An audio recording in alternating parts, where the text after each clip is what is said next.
Dada, unaitwa nani? Unatokea wapi? Naitwa Eunice. Ni mara yako ya ngapi kufika hapa? Ya kwanza. Ndio. Ndio. Ulikuwa unasumbuliwa na nini? Nilikuwa nasumbuliwa na tumbo kwa muda mrefu sana. Na leo baada ya maombi na habari kusema kila mama ashike tumbo, niliposhika nilisikia kizunguzungu, alafu pia nikasikia maumivu makali, yaani ya tumbo hapa kwenye tovu kwa chini. Baada ya muda tena alipoendelea kuomba akatoweka. Kwa hiyo naamini kabisa Mungu atakuwa amenifungua. Hayo maumivu ya tumbo yametoweka kabisa.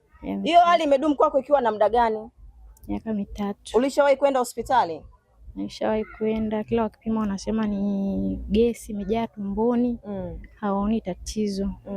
Nikapima hata miezi 2 iliyopita nikaenda kupima sono. Wakasema hawaoni tatizo, wakaniambia kwamba kuna punje za uvimbe kwenye kizazi. Walikwambia kuna punje za uvimbe? Kwa hiyo miaka yote 3 hiyo ulikuwa unasikia maumivu ya tumbo? Ndio, makali sana. Kwa hiyo baada ya kufika hapa kwa mtumishi wa Mungu Betty Nabii Joshua, amekunyunyizia maji ya uponyaji. Ndio. Na hayo maumivu yametoweka kabisa. Nilisikia wakati anaomba nilisikia maumivu makali sana. Kwa muda kama sekunde kadhaa, baadaye yakapotea. Nilisikia pia na kizunguzungu kali sana. Pia baadaye muda ikapotea hiyo hali.